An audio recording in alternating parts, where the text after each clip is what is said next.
Hi, this is Nick Earle. Today on IoT Leaders, we've got what our guest calls, in his own words, a controversial one. His name's Lee Walkey, and you'll hear him introduce himself. He's currently now an IoT communications consultant in the UK, but he has had a fairly long career working for multiple IoT companies. And as a result of that, has come to the conclusion that there is something missing in all of the models that he's seen, which have collectively meant that the industry has failed to deliver on its promises. Now, for those of you who've listened to IoT leaders before, which is, I'm sure, most of you, you'll know that's a very common theme that we've had about there's a different solution is needed. So what you'll hear is a wide-ranging conversation on, first of all, how the sales teams in companies, IoT companies, and mobile network operators were incented to get the sale and move because it's based on consumer handsets history. You'll hear about whether roaming works or not for IoT. And we go on to talk about areas such as what will happen with 5G and the idea of this federated or star alliance model and why a new approach to industry, cross-industry collaboration is needed to deliver 100% IoT out of the box. Very familiar subject to IoT leaders, of course, because of our offering of the AnyNet Federation, which is based on exactly that. And so Lee doesn't hold his punches, which I think is healthy because he's been there and done that, and he's seen the issues and advises people now on what it is that they need to do going forward. So I think you'll really enjoy this. And so let's get started now with Lee Walkey, who is a communications consultant on this episode of IoT Leaders. Enjoy. Hi, Lee, and welcome to the IoT Leaders podcast. Thank you. Nice to be here. So, Lee, you are a well-known communications specialist. I've been in the industry for a long time. I will hold my hand up, so have I. And so we really want to have a conversation about your experiences, what you've seen, what works, perhaps more relevantly, what doesn't work, what the problems are, and what we think the answer is. That's essentially the thumbnail. But before we get started, maybe just for our listeners slash viewers, you could just give a brief background on yourself and your history in the IoT business. Sure.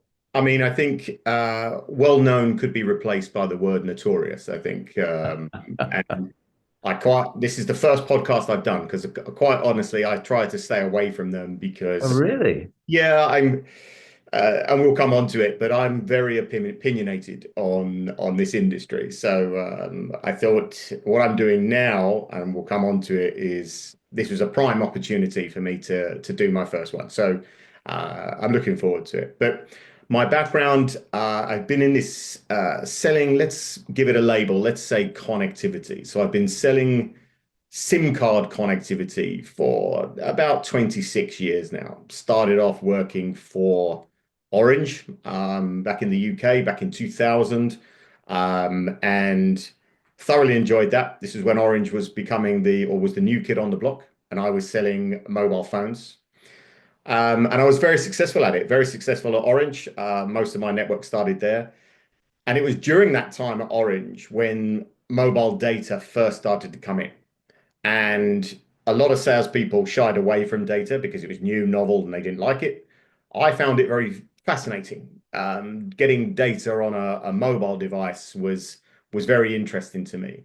So that kind of started my fascination and love with the whole data side of things. And I've specialized in data from then on. And So if I can interrupt you, sorry, if we share here, we both, as we said at the beginning, got a long history in the industry. And I was thinking 26 years. I was just doing the maths as you were talking. So with it being, 2025, it would have been 1999. And I remember in 1999, I was actually based in California, Silicon Valley. But I had a Motorola Flip phone, and I was just thinking about WAP, wireless access yeah, protocol, which was sort of like almost like a shrunk down version of CFAX, which British listeners will recognize, but where you used to get crude internet. In fact, that was a French originated company. Crude internet on your TV screen, but data wasn't a thing, was it? I mean, and certainly Well, not video. I mean, it was voice. They were voice devices. well, I don't even think we were calling it data. Mm. We were talking about getting emails on Yeah. PDF devices and picture messaging and stuff like that, which I suppose technically it's data now. We would look back, but it was slightly different technology. But it was nonetheless it was fascinating. And so I became, because I was arguably one of the only people I think that really focused on that, I became knowledgeable in it, a go-to person quite quickly. And because it was new and novel, I then become very interested in it. And every role I did from then on, I've worked for Vodafone, Tele2, and more recently Twilio, Core, Monogoto, it's all been based upon selling data, and that's been my fascination because it's much more interesting than selling a mobile phone. Yeah. So for all my sins, it got me hooked many years ago, and I've been a big part of it ever since. So yeah, it still fascinates me now. And I think now you do consulting to people in a controversial, or what did you say, rebellious way. Yeah. um, and kind of like that because, laying the table here, the in our pre podcast discussions over the last couple of weeks. I mean, we've both bonded a little bit over this subject that I've mentioned many times. I think this is like our 54th IoT leaders. And so regular visitors, and there are a lot in many countries around the world, but regular listeners will know that I always somehow get round to my pet gripe, which is, it it doesn't work, and so, the fact that when I was, around that time that you talked about, not long after, maybe 10 years after, I was at Cisco 10 years after, and then we were saying, oh, 50 billion things by 2020. We got to 11 billion. I mean, it was a hell of a miss. I mean, we didn't just miss by a bit. Um, No, we missed no, completely. And so we haven't achieved anything like what we promised, have we? no, but it wasn't a promise, was it? It was I don't even know who came up with those figures because from my point of view, it was definitely no one on the ground selling the stuff, that had come up with those numbers. And even now, when we're talking about billions and billions, and I think we're now starting to talk about trillions, I've even Yeah. heard mentioned. And I'm still wondering where they're getting these figures from. And it's one of those unquantifiable stats because no one can ever turn around and say, no, that's wrong.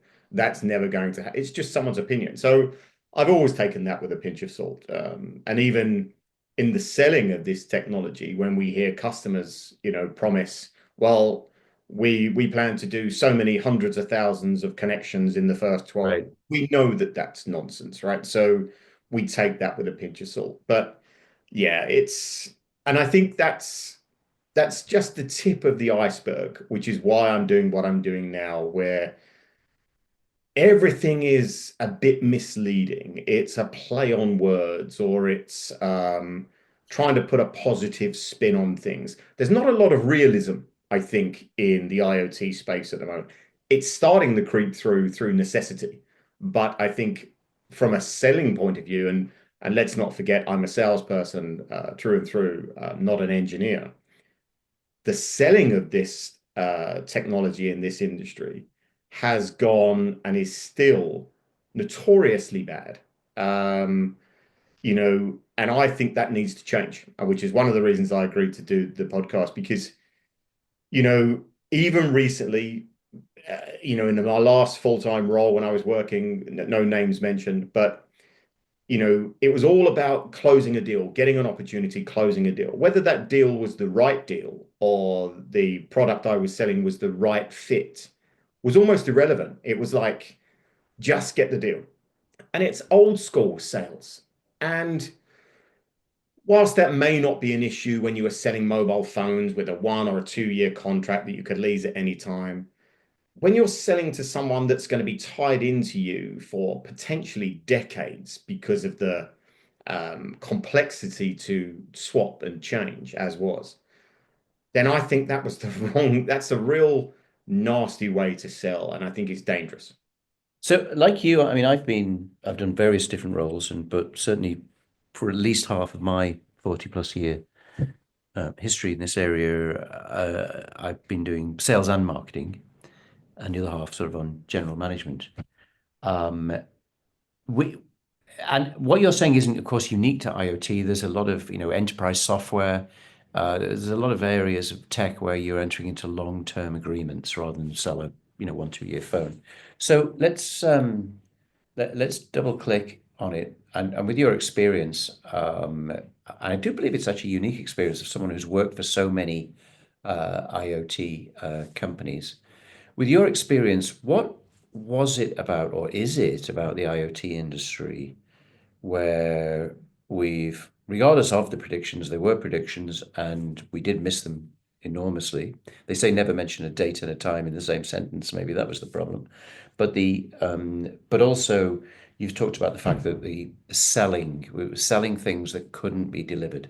So if you double click on that, what do you think are the core problems, in particular regarding the promise of IoT and how it was sold? Well, I think first and foremost, most people that ended up selling or that started selling IoT, especially on this will come out through this show, but from a connectivity point of view, most people that started selling it probably started out their career selling mobile phones.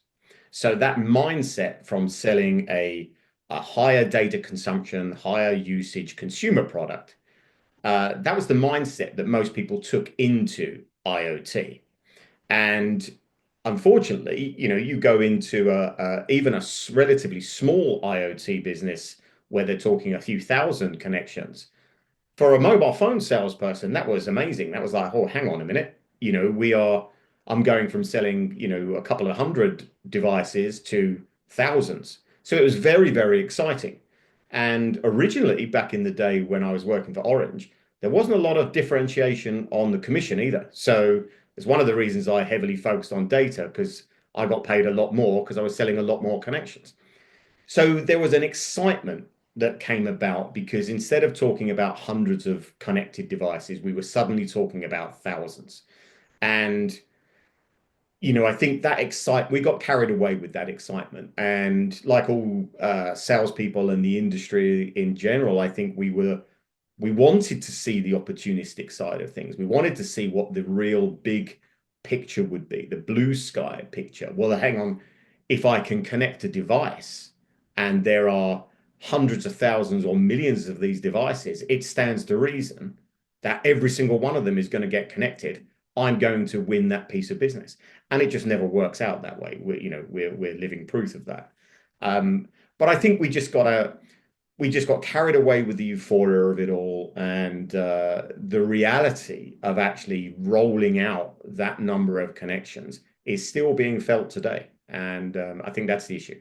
Yeah, and on that point, let's go a bit deeper again. The reality of rolling out large amounts of connections, which means geographic dispersal, and the model being rooted in the uh, consumer. As you rightly said, everything came from consumer into the IoT industrial space, and it was based consumer. Of course, the model was based on roaming, where you go abroad, you can roam for a period of time, and then you come back. But the IoT model with roaming is a difficult one, isn't it? Because if you want 100% coverage, what's your view on whether you can truly achieve it with one operator and a set of roaming agreements? Well, I mean, and this is where one of my biggest frustrations comes in because there is no technical reason why we shouldn't be able to achieve a fully global roaming solution with any operator. If we look at most international roaming agreements between MNOs, they're pretty standard now, I think. There aren't many that have unique features about them. Maybe the commercials are slightly different depending on the traffic you're going to put through. But in terms of who has agreements with who, I think they're pretty standard across now, especially within the large mainstay MNOs. But those agreements, those roaming agreements, are specifically built upon, going back to it, the consumer model, right? Yes, So it's a consumer roaming agreement. And now we've shoehorned IoT into it, which not only puts a different spin in terms of number of potential connections going on to an overseas network, which perhaps wasn't accounted for before. We now have situations where there could be hardly any data, but tens of thousands, hundreds of thousands of connections. Or we could have, gigabytes of data per day, depending on what the product is, which again is not like the typical consumer model. So these roaming agreements are not built or fit for purpose. And if we elaborate that further as proof of what I'm saying, and I come up against this a lot, when we come to permanent roaming restrictions, which is a separate subject in itself, yeah, those restrictions are in place because of the consumer model, right? So either to form a country to retain the revenue internally, they don't want overseas networks that's right. getting all of that revenue. Um, or from a security aspect, but certain countries want to understand who's in their country, and they can only do that if they can control, who's actually in there permanently. Obviously, from GSMA regulations and for people going on holiday and the odd business trip, you can't do that. So this 90-day period came into place. But from our point of view, for IoT, we need our own roaming agreements because there are a number of use cases, quite a few, that are mission critical that only work with a roaming SIM or a multi-network SIM or some kind of resilience SIM. And therefore, if you're forcing an IoT solution to use a domestic single network local SIM, it just doesn't work. So we are in this weird situation now where we're trying to adopt and roll out IoT use cases on a global level in a lot of cases. But then we have these stones in our shoes on certain countries that we can't actually roll it out in because of this, historic roaming agreement, which requires roaming restrictions. So lots of red tape and contractual agreements that are stopping these IoT opportunities that aren't technical. That aren't technical. No, I think that, and that's the key thing. And let me share the SI point of view on this because we are a player in the IoT industry. But we have taken a different approach, and it's based on the same principles that you're getting at. I would agree with your points, and I perhaps phrase them slightly from our perspective, at least phrase them slightly differently. Is that there are over 800 operators, and they've all had the same business model for 4 years, which is their proprietary IMSI, and it's very much the control point was their proprietary IMSI and a set of roaming agreements, which are a subset of the total operators around the world. So it's like a big Venn diagram or a page of multiple Venn diagrams, but no one operator has got 100% coverage. And to your point about the financials, there's always gaps. And the point about the financials, because data prices coming down 25% a year, driven by consumer adoption, then actually what's happening is and most people don't know that if you roam onto another network, you're only giving them 20% at best of the revenue. So you're getting 25% of a declining number. So you have a growing financial disincentive to accept roaming. And actually, access fees are now becoming very common in the industry. And access fees is basically a tax, or use the a la mode word at the moment, a tariff. But an access fee can be, way more. I mean, it can be from a currency point of view, 15 pence or 20 cents per device per month in some cases. It's basically a tax to make up for the gap in the revenue. So what you've got is the sort of perfect storm proprietary silos, not designed to interoperate. Then you've got roaming coming from the consumer world. But as every month goes past and the data price falls, the incentive is to restrict or tax roaming, which means the global coverage gets less and less and less. And you could argue that, and we argue certainly that there's no easy answer to this. We're not suddenly going to have data prices go up. We're not suddenly going to see all these taxes get taken out of the way because people's servers, their software licenses, their staff costs, they're all going up. They're not following the data price down. And so you actually need a new model because um, you the ROI for IoT is ubiquitous global out of the box connectivity. It is, as you rightly say, technically, it's not a technical problem. There's plenty of, I mean, now we have eSIM, we have EUICC, we have SGP32, it's power to the user.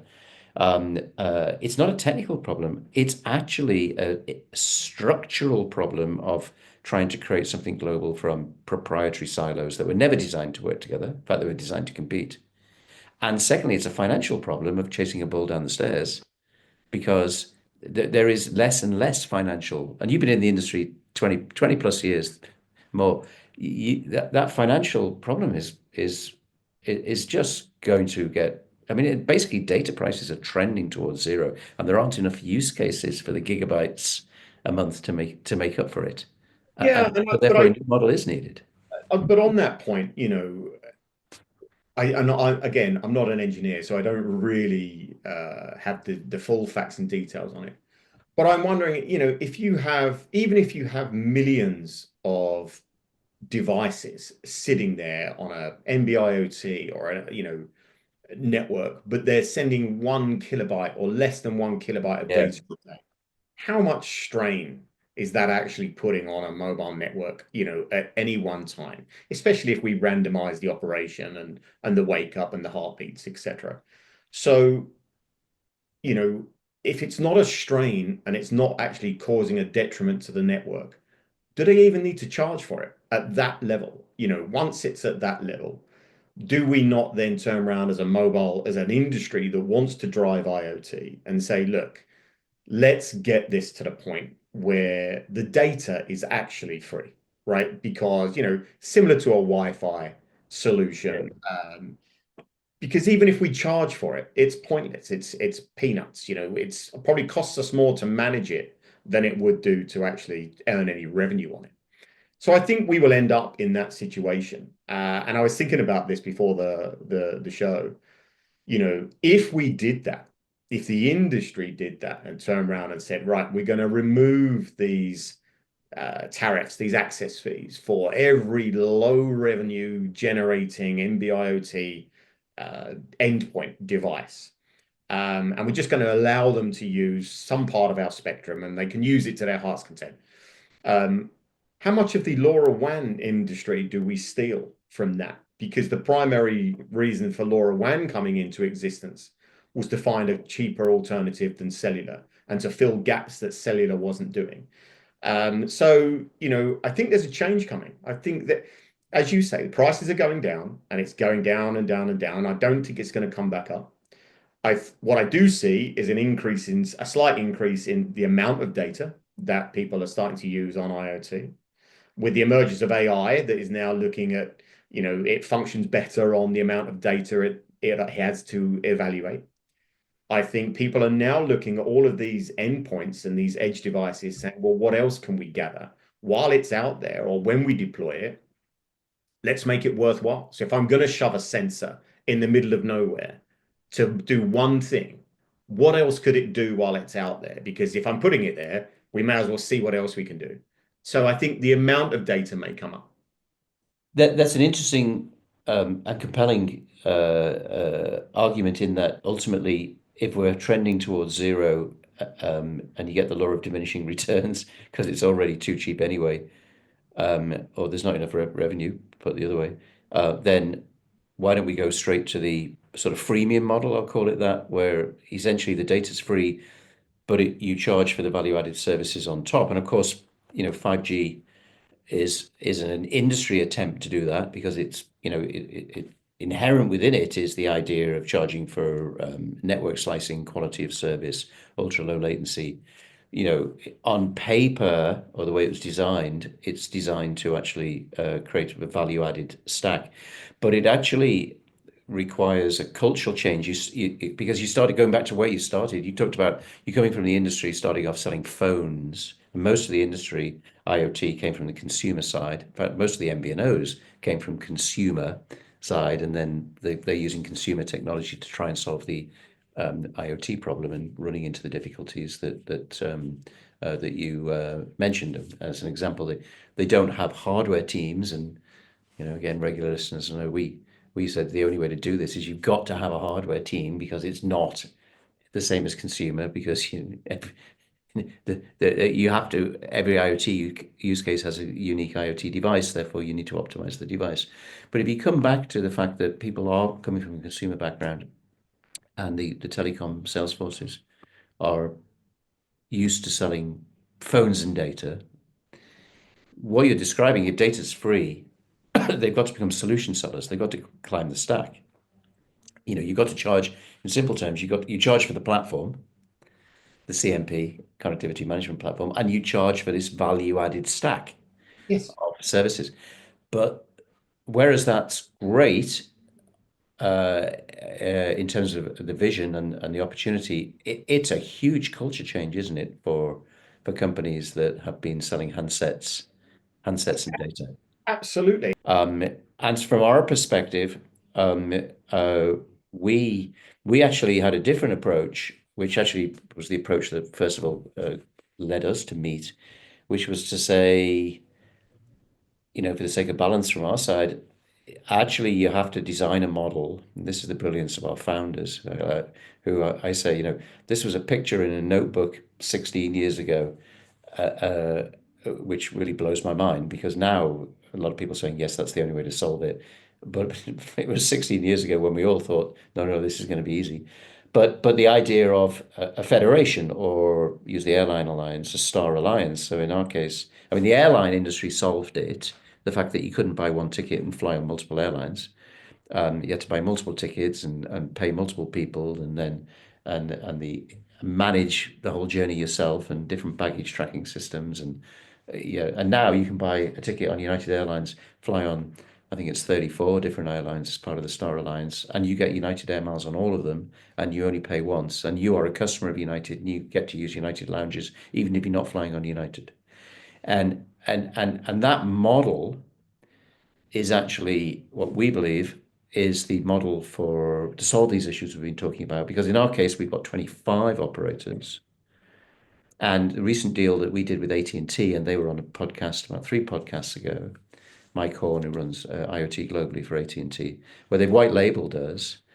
And what they're saying is, look, we want to be able to offer global IoT, but we have to be able to let our users connect to any operator, both direct and roaming, and that's the trick, through an eSIM based on SGP02 or SGP32. But the pricing is the data, because they still sell data, but the platform fee and the value added services. And so it's exactly what you said, in that it's a different model based on Star Alliance, and it makes an operator global.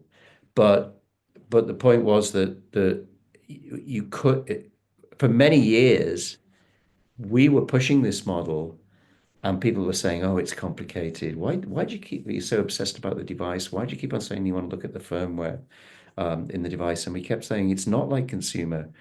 Just to go from AT&T to Verizon, you actually need to look at the firmware settings in the device. They came from different architectural backgrounds. There's all things to do with the timer between the modem and the SIM, and a whole bunch of technical device issues. You don't have to worry about any of that when you've got a cell phone, because it's all done for you by Samsung or Apple or Huawei or whoever. And so our belief, at least, is that you cannot make global IoT by trying to stitch together proprietary components. And you either pretend you can do it as an MVNO, and as you say, fail, but you've got the sale, or you ask the user to do it. And we know of customers where we've got RFPs where a customer said to us, I'm managing 15 different operator SIMs, and I have a department of 45 people who just try and link the contracts together. Yep. And that's within the last 6 months, you know.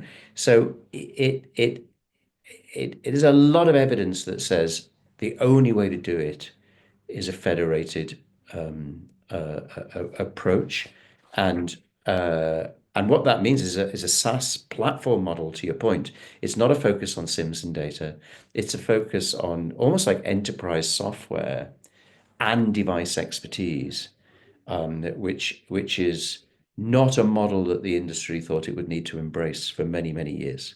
And I I, think I I think don't, that's the disruption we're seeing now. yeah, and I don't think the industry even considered it, right? Or if it did consider it, it dismissed it out of hand. Well, and as we get towards the end of the podcast, I want to put something else on the table and get your view. I really like the point that you make. One point, well, I like many points that you're making, but one of the point that you made, I think is going to be interesting because something big is coming. So here's my thesis, if you like.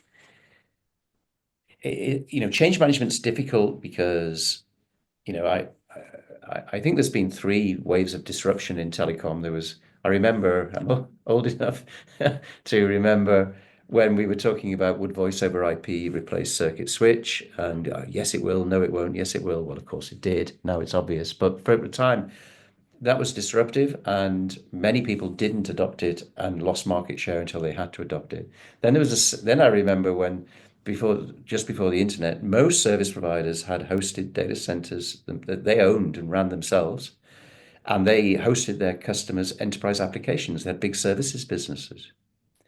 And then along came, hyperscalers, particularly AWS, and suddenly, boom, they all disappeared. I mean, it was a pay-as-you-use SaaS, and Yeah, they took billions of dollars of hits. And what we're now seeing is this third wave of disruption, which is the eSIM and multi-operator eSIM orchestration, the SGPs, like SGP32. So you think, well, that's why they have to move, but still not everyone is moving. And so the thesis is, but there's something even bigger than all of those coming, and it's actually 5G. Now, everybody knows 5G is coming, but what I think people are only just beginning to realize, and we actually did a podcast on this about 10 podcasts ago with Kaleido Research, you actually can't implement 5G on roaming. The industry is built on roaming. Now, why can't you implement 5G on roaming? Well, let's take something new that's happening right now, which isn't 3% of an MNO's business, which is what IoT is at best, but something that is 30 to 40% of an MNO's business, which is fixed line, so fiber to businesses, fixed line. But now with 5G, you can put a small router in a branch office with a 5G SIM in it and get speeds that are approaching fiber. right. 5G cellular, it's not as fast as fiber, but it's much closer, good enough. So you think, great, it's really expensive to dig up roads and pavements and run fibers to premises, but I could sell a £200 box with 5G chip in it. Wow, I've got a small business solution. And that's this new emerging area called FWA, fixed wireless access. And then you say, well, it's going to have 5G chip on it, which is great when you connect to the operator. But then if you say, well, I want to, my branch is somewhere where the operator doesn't have a signal because the tower infrastructure and they don't share the towers, then you actually need to go to somebody else's network. Well, you roam like you would with your phone. The problem is then it's like HSR, high speed HS2 in the UK, the train. It's really fast from London to Birmingham, except for the fact that it has to stop. It's not fast when it has to keep on stopping. So the fixed wireless, 5G slows right down to 4G the moment you roam.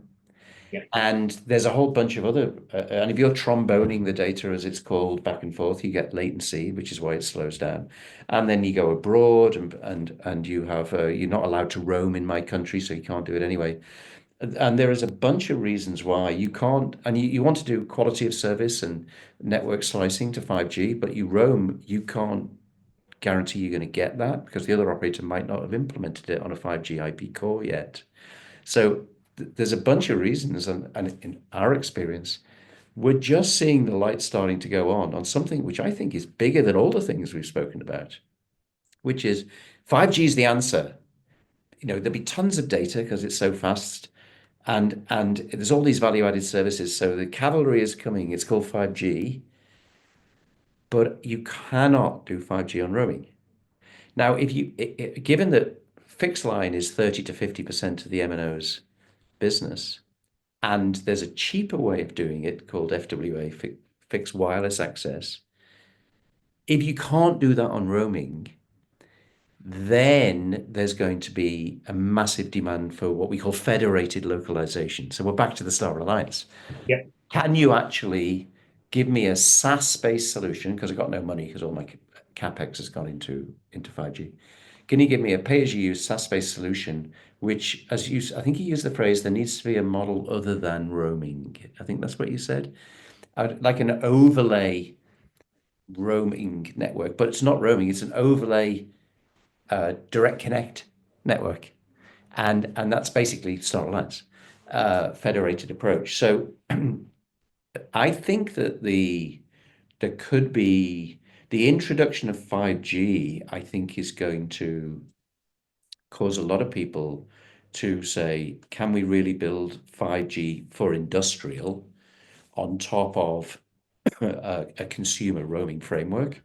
Because you can't you can't change physics, the speed of light, the, the the latency that roaming gives, never mind the lack of quality of service network slicing capabilities from multiple networks. But just the latency thing on its own is going to mean that 5G's promise starts to fall the moment you have to hop off the host's network. And that could be the big thing that finally gets this model over the line for everybody. That's I, theory. and I agree. I think we sit there and we think, if we're all on board with the technical aspects of what you're talking about and the technical aspects of what can be done. So if we take commercials out of it at the moment and we just say, look, can we technically build this? And the answer is invariably yes, Yes, we can. we can do that. Then a lot of us are sitting there going, okay, so why aren't we? Why aren't we already moving down this road? On one hand, the industry is making demands on us, going, why haven't we reached the numbers that we've been promising us, and why is it not working? And we're turning around saying it's not us. We want to, we're trying to, we know we technically can. We've just not got the appetite from the people that are making these commercial decisions. And I also think there's a big change coming, which is slightly different track, and you heard it here first. I think you'll start to see a lot of huge organizations not building, but using a software-based service, running their own networks. And I think we'll start to see banks, utility companies, all offering cellular services that are run predominantly through the internet and in the cloud, with the last mile of communication being the MNOs, because we can't stop that. But the more and more we start building these 5G endpoints and private 5G networks, and we start stitching it all together, we've already started to see the likes of energy companies adopting eSIM. They know that mobile communications to their end customers is a revenue point for them, and they're looking at it. So I think you'll start to see, as you follow the chains back up, almost every significant mobile connectivity venture will at some point be owned by a large financial house. Don't ask me why. I just see that happening, and it may be hidden, but it will be there. So I think there are people circling this industry that know that this is the future of recurring revenue and the enablement of so many other value-added services that if the MNOs don't want to get involved and do it or aren't Of the forthcoming, aggregators that sit above, and exactly. and they'll do it. Yeah. And by the way, there are very many parallels with the internet. I would argue that, you know, Amazon wasn't a service provider, but it was an aggregator of capabilities. eBay was the same thing. A company that I worked for in my past, Ariba, aggregated procurement power across enterprises and said, we'll all buy. You buy pencils, I buy pencils. Yeah. Everybody buys pencils. Let's buy pencils together and get the combined discount of all the buying power. And it is true that as the internet got adopted, some of the biggest players that became the most valuable companies were aggregators who took the friction out of it and actually took a fee to make it easy. Come to my site, one stop shop, and you can deal with everybody. And so I think there is a lot of sense in that there's a almost like a series of perhaps they are industry vertical or they're horizontal, like payments and settlement, as you say. But there's a series of aggregators, and there will people who will aggregate together cellular and private networks. We're already doing that as a company. We do cellular private switching. In Canada and TELUS, you got a lot of mining companies out in the boondocks. They just have there's no cell towers. They own their own private networks because it's pretty cheap. You can buy private network spectrum and lay down a private network. So private network switching and then satellite. Even if we solve all the problems on cellular, satellite only covers 22%, I think it is, of the world's surface. Excuse me, cellular, not satellite, because of the problems with the capital model of putting cell towers down and the ocean covering, almost four-fifths of the world's surface. So cellular satellite switching in the same device is also going to become a thing. So look, we could talk for hours. There's a lot of change ahead, a lot more collaboration needed. I think we can conclude. Um, there is hope because there are some standards now that at least enable interoperability, but still some way to go. And uh, I think you're right. I think there will be the emergence of aggregators. And from a technical point of view, I think 5G will accelerate the adoption of these new federated models, because you just can't implement it on a consumer model, a consumer roaming model.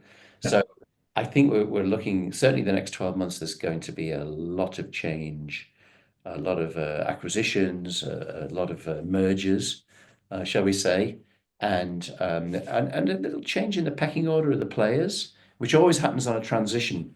In that the people who perhaps are bold and embrace it first in the right way often gain market share. It always happens on a technology transition. The pecking order changes as people recognize it and say, I'm going to implement it Yeah. because I know it's the future. I Which think, yeah, the first through the wall is always the one that gets battered and bruised the most. Yeah, But to them go to glory, as they say, or to them, yeah. I don't remember what the phrase is, but so I agree, and I think this change will happen. Um, who forces that change, or who speeds it up, or who enables it quickest? I'm not quite sure yet. Whether it's the MNOs or whether they are dragged into it via one or the other, someone even bigger than those. Not quite. Or whether it's the customer, because the customer will place their purchasing power where they want to buy the solution, and ultimately it's them. It's the consumer buying power. Having worked in very large tech companies for a large part of my career, when consumers, you look at your install base and think everything's great, but it's the install base. But if you then look at pure new business, you think, whoa, the percentage of pure new business we're winning is not as much as the install base that we've got. It's because consumers are starting to spend differently. And I think that the trigger for the change is ultimately when companies separate their finances and say, we're really just managing an install base business, but we're not winning the new business. And and that's the point at which they say we need to do something. It might be a little incubator internally. It might be a spin out. It might be a partnership, as we're doing with the operators, where they say, where they partner with us. We provide a platform that solves these things. But ultimately, when consumer dollars, as the Americans say, when the consumer dollars shift, as they always do at times of disruption, that actually rings the bell loud enough for the players to hear it and react. Because it's very Yeah, hard to and hear. the only downside to that, I think it comes down to people like us and to educate consumers as to what the capabilities are. I've always said it within IoT. The IoT customer will tend to build their applications or their needs based upon what they know exists today. So if they know something, they can do something technically, then they'll look and how can we implement that? Rather than saying, what do we really need here as a business that would enable our business to thrive? Wouldn't it be great if that could be done? Yeah. That's what we need to happen. And I think that little push is what is needed, right? So if we go to our customers and say, right, give me your utopia, what would you need? If you wanted to roll out your brand new product globally, Yeah. What would it look like? yeah, And what would build it it outside in rather than engineer But out. they still can't envisage that. You Yeah. and I may be able to because we're inside, we're internal, and we know kind of what's coming down the pipe. But that's not being communicated at the moment because it's not there yet. So what's being built is not being built for the Yeah. future. And that's what needs to change. And this is, as we know with our careers, this is what change looks like. It's what it feels like. Thank Yeah. you for Yeah. the lines on my face and the lines on my hair are showing this is what change looks like. This is what change looks like. And we'll we'll end it here before we talk about the lines of my face or Yeah. the Yes, they're experience hard work. etched into Yeah. my I told personality. you, the people first through the wall take the damage, and so Yeah. I'm living proof of it. We lie on the barbed wire for the goodness of the people who follow on. Okay, well, Lee, we covered a lot of subjects, which was great. Thank you very much. But what we've talked about is consistent with a lot, if not most, of the episodes that we've done in IoT Leaders so far, and which is comforting because everybody who comes on is sort of saying the same thing of what needs to happen. So for the listeners, thanks for listening to this episode. Thanks to Lee Walkey for a great and I wouldn't say that controversial um, uh, um, message. I think you hold a lot of views which a lot of people will agree with, and it's based on real life experience, not theory. So that's why it has a lot of credibility. So thanks for your time. Pleasure. I really appreciate it, and I hope viewers and listeners enjoyed this episode. And I'll talk to you the next time. Thanks very much, Lee. Thanks for being on the show. Thank you.